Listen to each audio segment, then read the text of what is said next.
Amados irmãos, graça e paz da parte do nosso Senhor e Salvador Jesus Cristo. Aqui estamos nós mais uma vez no projeto Fome e Sede para mais um capítulo. Este hoje, o último capítulo da nossa série, Os Encontros Marcantes de Jesus. E quero convidar você para ir se achegando. E o texto que a gente vai ler nessa oportunidade encontra-se no Evangelho de Lucas. Lucas capítulo 9, dos versos 37 a 43.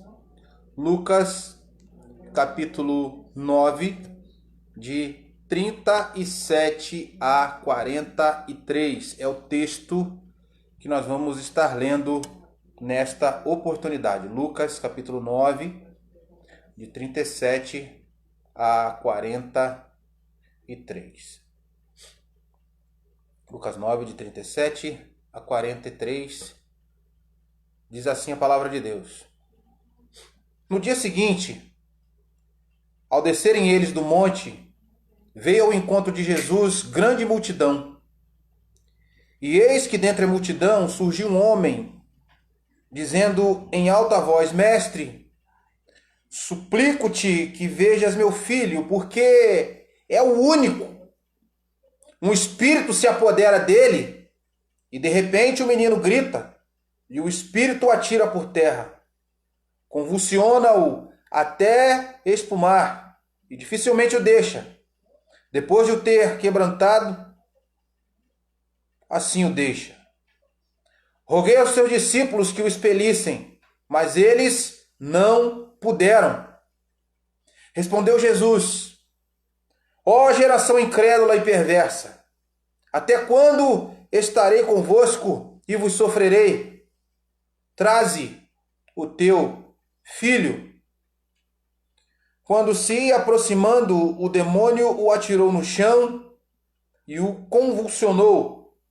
Mas Jesus repreendeu o espírito imundo, curou o menino e o entregou ao seu pai. E todos ficaram maravilhados ante a majestade de Deus, como todos se maravilhassem quanto Jesus fazia. Disse aos seus discípulos: Fixai nos vossos ouvidos as seguintes palavras: O Filho do Homem está para ser entregue nas mãos dos homens. Verso 40. Deus eterno, lemos a tua palavra mais uma vez e te pedimos que o Senhor ilumine o seu povo, ilumine a nossa mente, o nosso coração, para que possamos ouvir a tua voz e somente a tua voz. Que a tua palavra venha encontrar bom lugar em nosso coração e em nossa mente.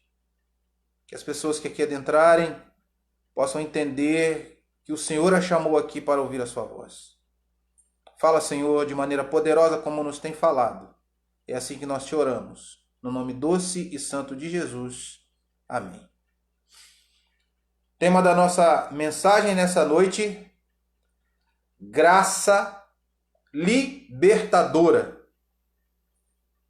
E eu queria começar a mensagem dessa oportunidade dizendo o seguinte: como nós nos sentimos ao vivermos numa sociedade onde os termos de justiça não comunicam nenhuma justiça?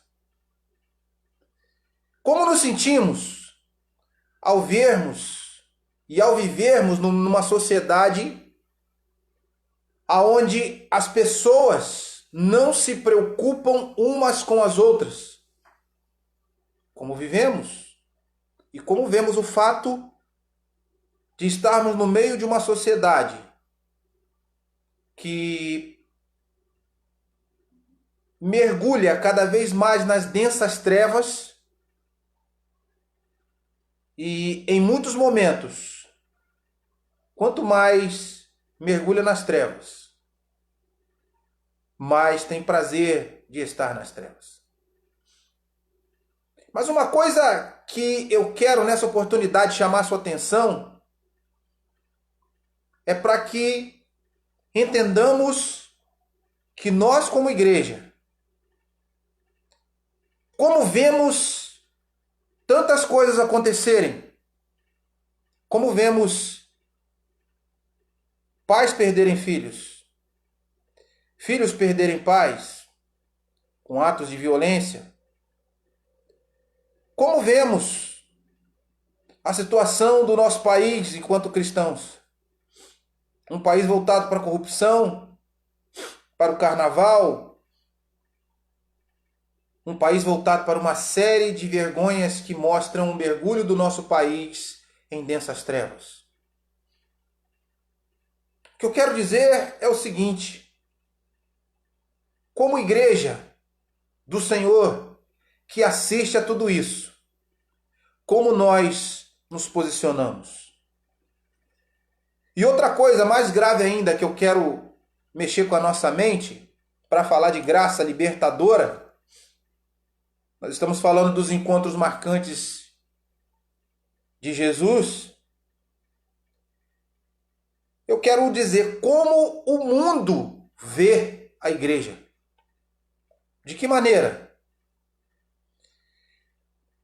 A igreja possui credibilidade suficiente para que as pessoas procurem-na? Ou as pessoas em muitos momentos preferem até procurar outras religiões por ver que a igreja não tem tanta credibilidade assim, por ver que os crentes não estão tão envolvidos com Deus como deveriam envolver-se? Como a igreja ela tem influenciado o mundo? Como o mundo tem visto a igreja? Em alguns aspectos, o mundo pode estar vendo a igreja como um grupo de pessoas fanáticas somente. Em outros aspectos, por causa da falta de testemunho e compromisso, o mundo pode estar vendo a igreja como um lugar onde pessoas se reúnem apenas teatralmente. E isso é muito pouco para a igreja. O posicionamento da igreja acaba ficando sem peso algum, porque a igreja ela não está tendo o relacionamento que deveria ter com o seu Senhor. O texto que nós lemos nessa oportunidade, mais um dos encontros marcantes de Jesus, vai nos mostrar que depois de descer do chamado Monte da Transfiguração, Jesus chamou os seus discípulos para orarem, e ele vai com 3 para o monte: Pedro, Tiago e João. Eram aqueles que estavam mais próximos de Jesus. Mas ao todo eram 12.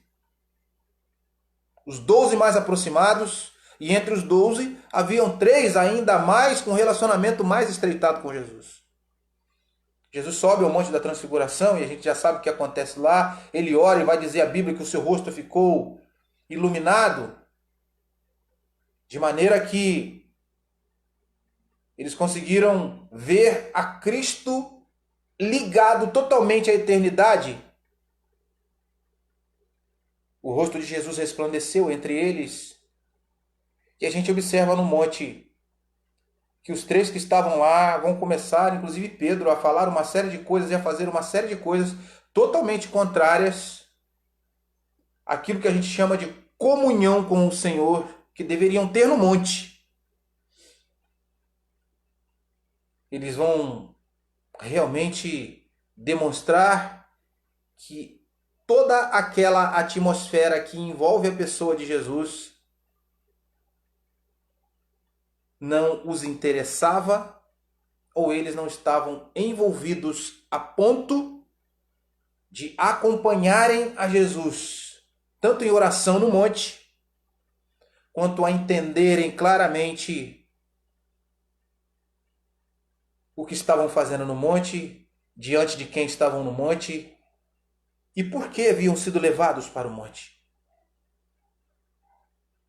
Amados irmãos, depois de passar dessa questão do Monte da Transfiguração, Vai dizer então a Bíblia que eles vão descer do monte e vai vir Jesus com os 3 que estavam com ele no monte. E quando eles descem do monte, que eles chegam lá embaixo, eles vão encontrar os outros 9 discípulos, os 9 que andavam com Jesus, passando por momentos de grande dificuldade, cercados por um monte de curiosos da religião judaica. E havia um homem que estava ali aguardando por Jesus, para que Jesus descesse do monte. Sabe por quê? Porque os 9 discípulos que estavam lá embaixo não tinham respostas, não sabiam o que fazer. E os 9 que estavam lá embaixo, vendo as dificuldades daquele homem e vendo as coisas que o cercavam lá embaixo, eles provavelmente eram motivo até de chacota para os mestres da religião judaica e para as pessoas que adotavam o judaísmo como a religião perfeita. Quando Jesus desce do monte, aquele homem se aproxima de Jesus de maneira angustiada e diz: Mestre, eu tenho um filho. E esse meu filho está passando e vivendo um drama terrível. Ele, vez ou outra, um demônio vem e se apodera dele, e o lança no chão, e o lança no fogo, e o lança na água, e o massacra completamente. Ele vai dizer para Jesus: observem os relatos deste homem para com Jesus. Ele diz assim: eu trouxe esse meu filho aos teus discípulos, mas eles nada puderam fazer. Sabe o que esse homem estava falando? Em outras palavras, não parece que estes homens andam contigo. Não parece que estes homens entendem aquilo que tu falas. Não parece que estes homens te representam. Não parece, não parece, não parece.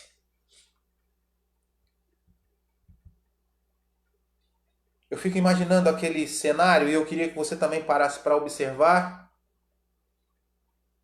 Jesus ali, olhando para o homem, olhando para os seus discípulos, olhando para os curiosos, olhando para todo mundo que estava em torno dele.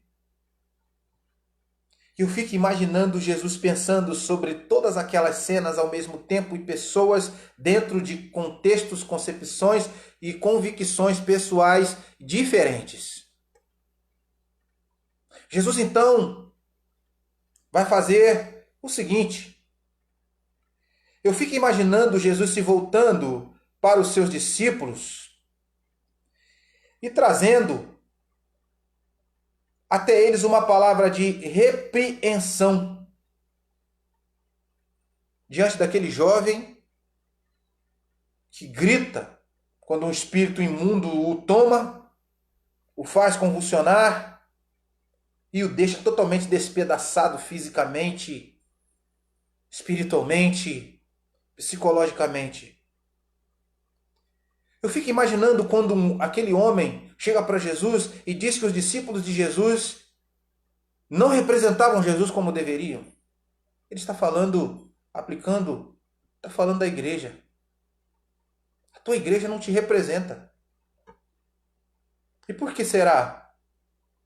Porque enquanto Jesus falava das coisas do reino, se os 3 que subiram no monte dormiam enquanto Jesus orava, e esses 3 eram mais próximos, eu fico imaginando como devia ser a vida por trás dos bastidores desses outros 9 que andavam com Jesus, mas que não se prontificavam como os 3 que subiram no monte.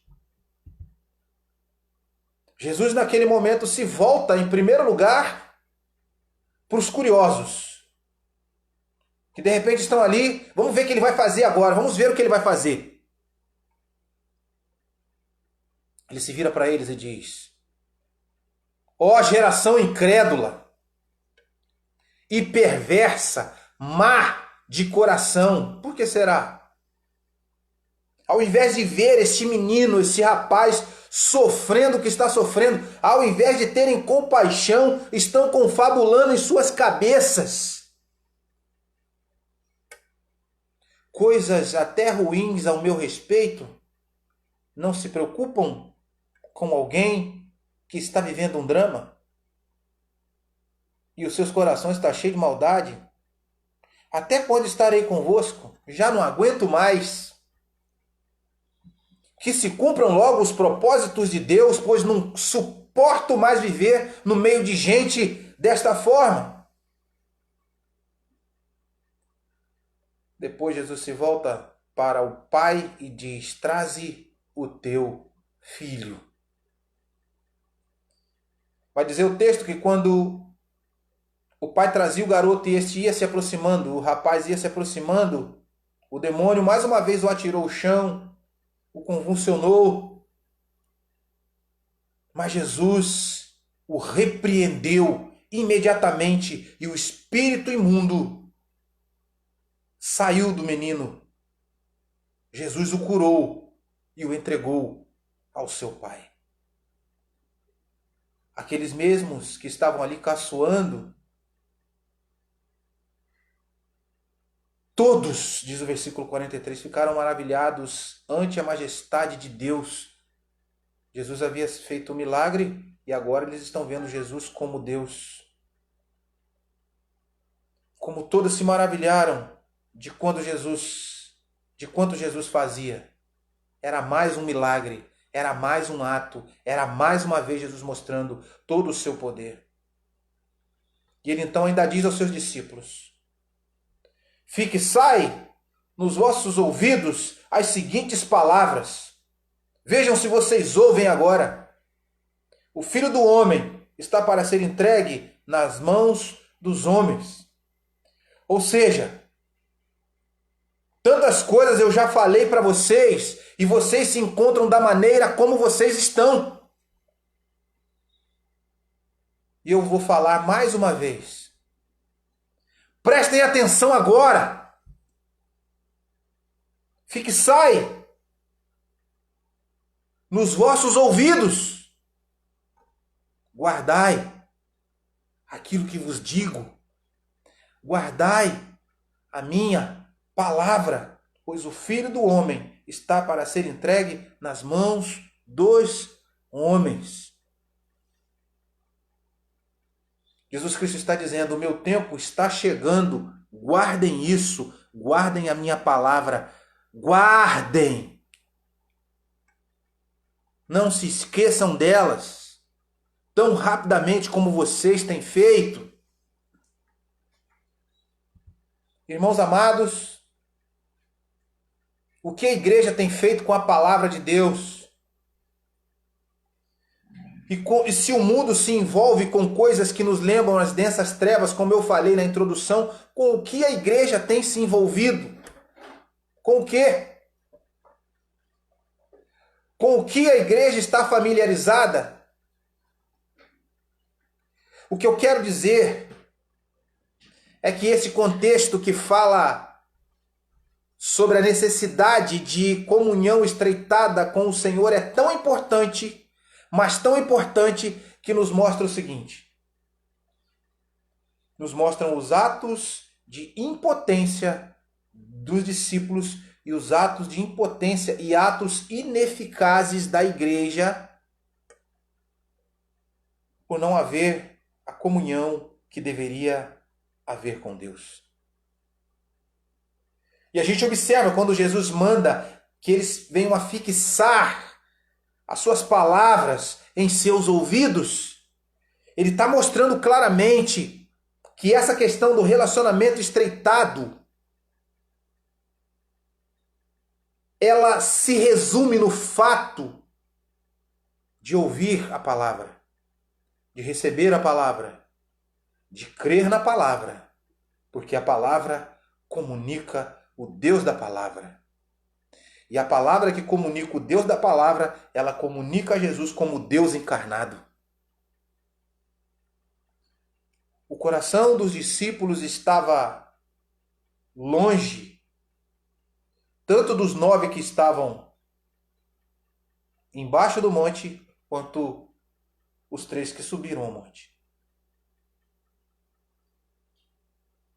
Se os 3 do monte não estavam bem espiritualmente, os 9 do vale também estavam mal. E o motivo sempre o mesmo.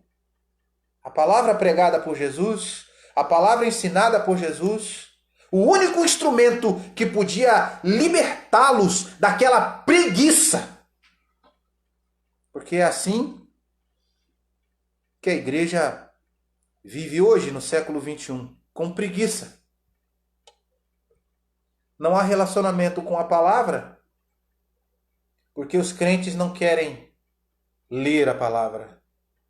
Eles preferem ouvir coisas que lhes causam arrepios, sem sequer examinar se há base nas Escrituras para isso. A preguiça de ler. Os crentes têm preguiça profunda, aguda, de orar. Os crentes têm preguiça aguda de muitas e muitas coisas. Quanto mais a gente vê no século 21 a necessidade da aproximação dos crentes,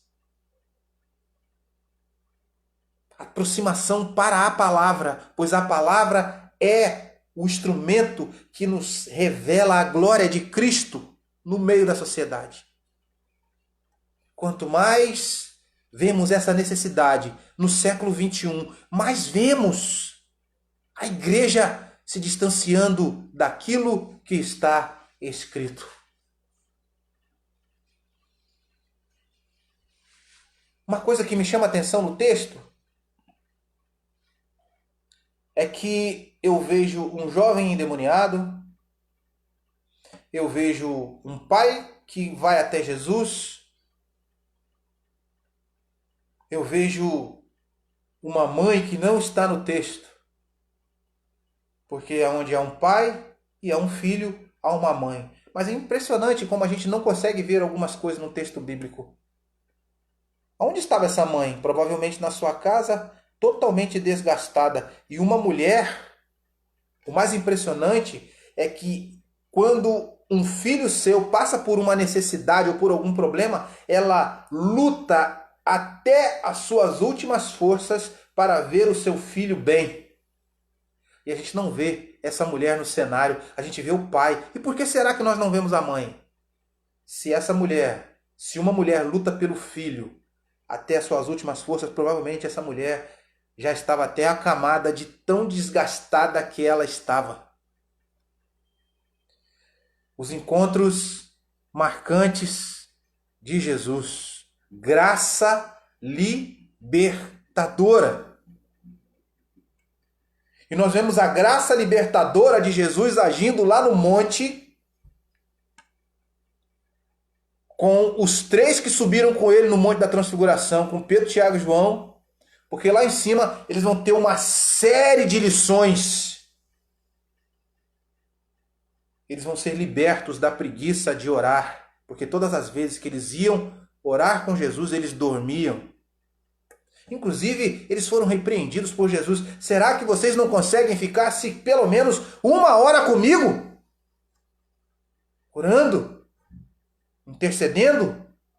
Falando com o Pai? Será que não conseguem? Lá em cima eles são advertidos. E a gente vai ver que no livro de Atos dos Apóstolos, essa advertência vai surtir efeito. Nós estamos aqui ouvindo a palavra de Deus e nós sofremos todos os dias, todas as vezes que nós ouvimos a pregação da palavra de Deus, a palavra de Deus nos adverte. E como ela nos adverte.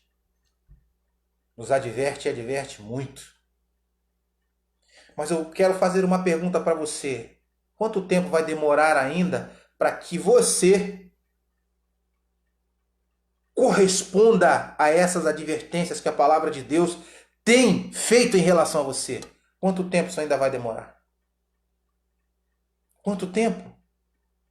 O tempo que demorar vai ser o tempo em que a igreja vai ficar sem dar respostas eficazes no meio da sociedade. A graça libertadora de Jesus, a graça libertadora que está em Jesus, ela admoesta os discípulos que vão com ele para o monte. A graça libertadora, ao mesmo tempo que admoesta os que estão no monte, admoesta os que estão no vale. Porque a mesma preguiça que estava com os 3 lá de cima do monte, estavam com os que estavam no vale. A mesma preguiça que estavam com os discípulos de Jesus lá no primeiro século, podem estar comigo como cristão ou com você enquanto cristão. O que eu quero dizer é que a graça libertadora de Jesus, talvez alguns leiam esse texto e pensem logo consigo mesmo que a graça liberta esse rapaz dos demônios. Mas a graça libertadora de Jesus precisa libertar esse jovem do demônio que o assola, mas precisa também libertar a todos nós. Libertar do quê? Libertar das nossas tendências carnais. Libertar da nossa omissão enquanto discípulos. Libertar do nosso serviço ineficaz. Libertar daquilo que nós chamamos de adoração a Deus, que se resume apenas em cantar algumas músicas e passar 1h30 num domingo à noite, num culto. 1h30 num domingo pela manhã, numa escola dominical. E quiçá ir alguma vez durante a semana à igreja. Ainda existem aqueles que vão à igreja como fanáticos, mas estão lá o tempo todo, todos os dias, e estão lá arrumando problemas, discutindo o tempo todo, brigando com tudo e com todos, agindo como ímpios, vestidos como fanáticos. A graça libertadora precisa agir no coração da igreja. Porque somente os libertos é que podem falar de libertação. Somente os libertos é que têm sobre si poder para libertar. O Espírito do Senhor, o Espírito de Deus, o Espírito Santo, ele está sobre Jesus para curar, para libertar os cativos e oprimidos. E a autoridade para esta libertação é dada à igreja. Mas a igreja precisa estar em relacionamento estreitado com o Senhor para que a igreja possa agir com relevância e eficácia no meio da sociedade. Sem esta preocupação, a igreja continuará somente sendo mais uma instituição religiosa. Não haverá diferença para as outras. O cristianismo não é mais uma religião. O cristianismo é a única. E se o cristianismo é a única, nós, os discípulos, nós, a igreja, precisamos agir desta forma, com todo o conceito, com toda a responsabilidade, com toda a consciência, com toda a racionalidade de que a igreja, de que o cristianismo é a única religião, a única que pode trazer a compaixão de Deus aos pecadores, a misericórdia de Deus aos pecadores, que pode libertar os oprimidos. A igreja, em relacionamento com Deus, é o relacionamento de um povo santo com o seu Deus santo.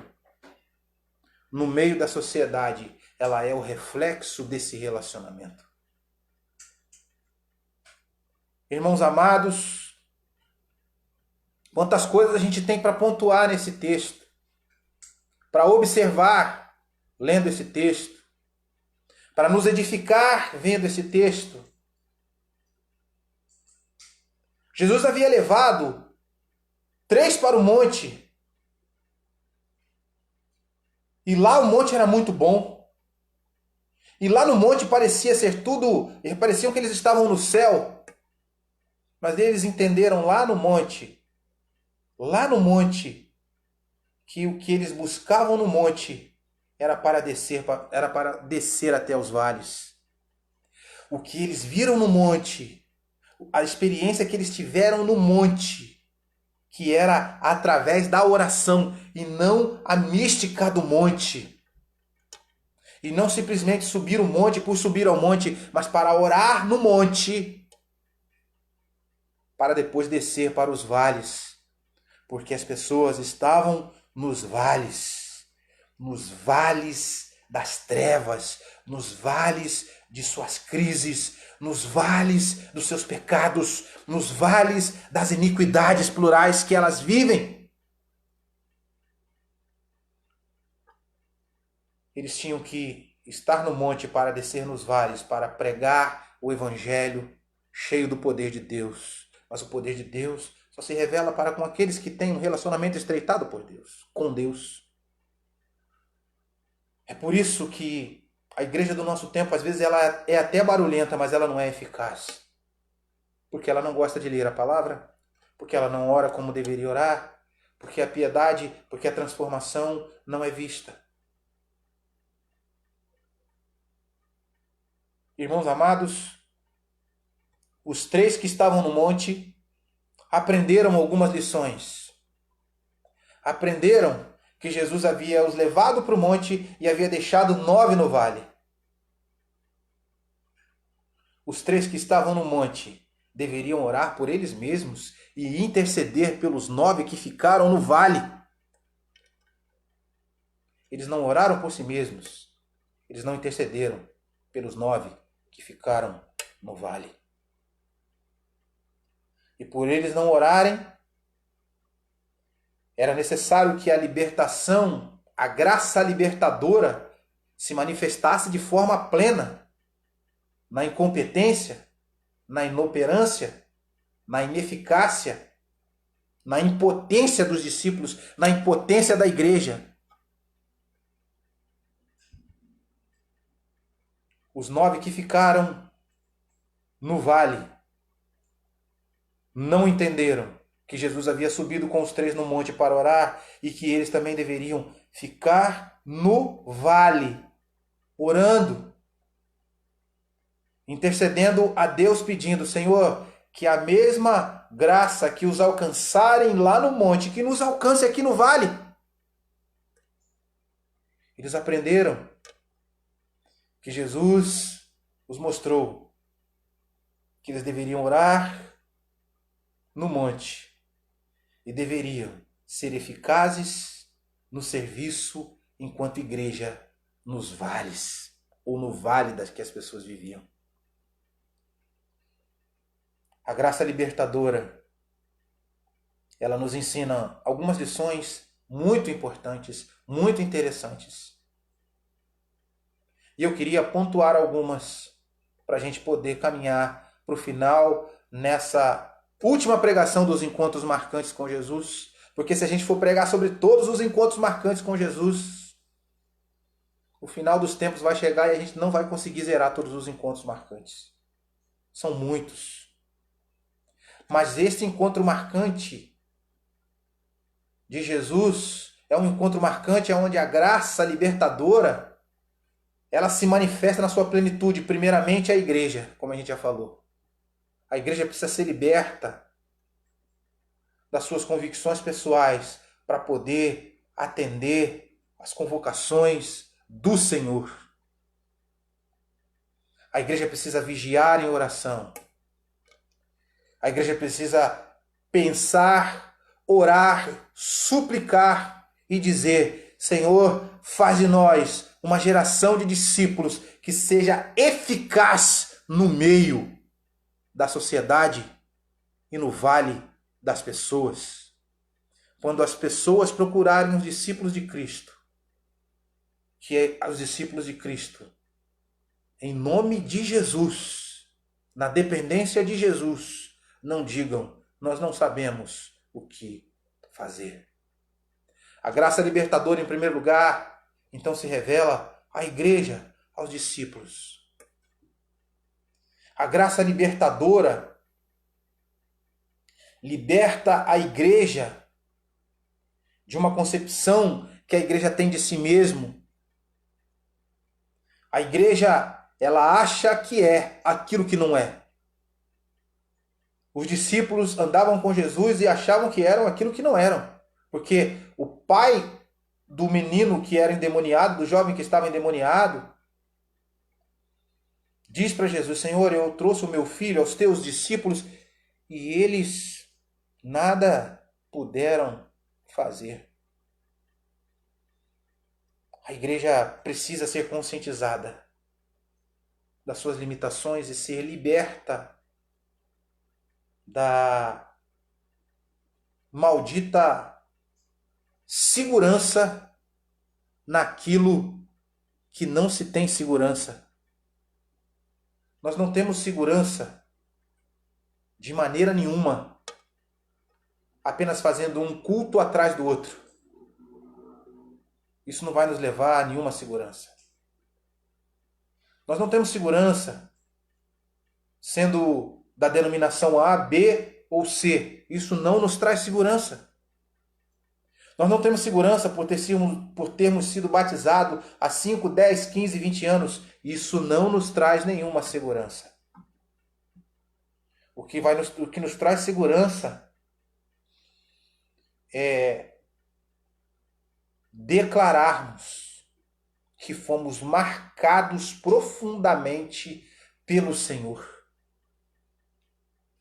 E isso começa pela compaixão, isso começa pelo envolvimento, isso começa pela maturidade, isso começa realmente pelas respostas que nós damos para a sociedade. Uma igreja que está no lugar aonde a sociedade não a vê como absolutamente nada, aquela igreja ali é conhecida pelo quê? Aquela igreja, aquele conjunto de discípulos é conhecido simplesmente pelo barulho que eles fazem lá.